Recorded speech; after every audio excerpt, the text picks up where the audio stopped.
Hi, and welcome back to Scratch. Today, we're going to make bourbon balls. If you'd like to support the channel, please like and share this recipe. For this, we're going to need 2.5 cups of vanilla wafer crumbs, that's about 70 store-bought vanilla wafers, 1.5 cups of powdered sugar divided, a cup of chopped pecans, that's about 1 1/8 cup of pecan halves, a 1/4 cup of bourbon, we can substitute orange juice for a kid-friendly version, 2 tablespoons of cocoa powder, and 2 tablespoons of light corn syrup.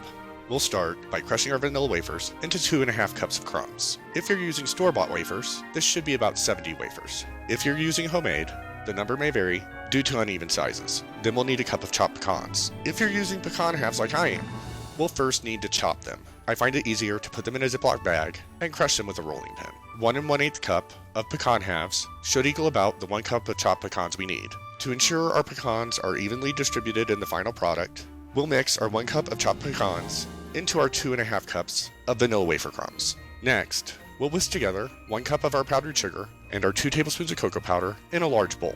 Once mixed, we'll mix together our 1/4 cup of bourbon or orange juice and our 2 tablespoons of light corn syrup in a separate small bowl until well combined.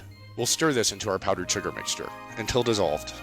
Then, we'll stir in our vanilla wafer crumbs and pecans. Then we'll roll our mixture into approximately 1-inch balls and roll them in our remaining 1/2 cup of powdered sugar until well coated, and tap off any excess sugar. This recipe will make approximately 60 bourbon balls. We'll serve these as a Christmas treat and enjoy in moderation. And remember, if you like the content, please subscribe.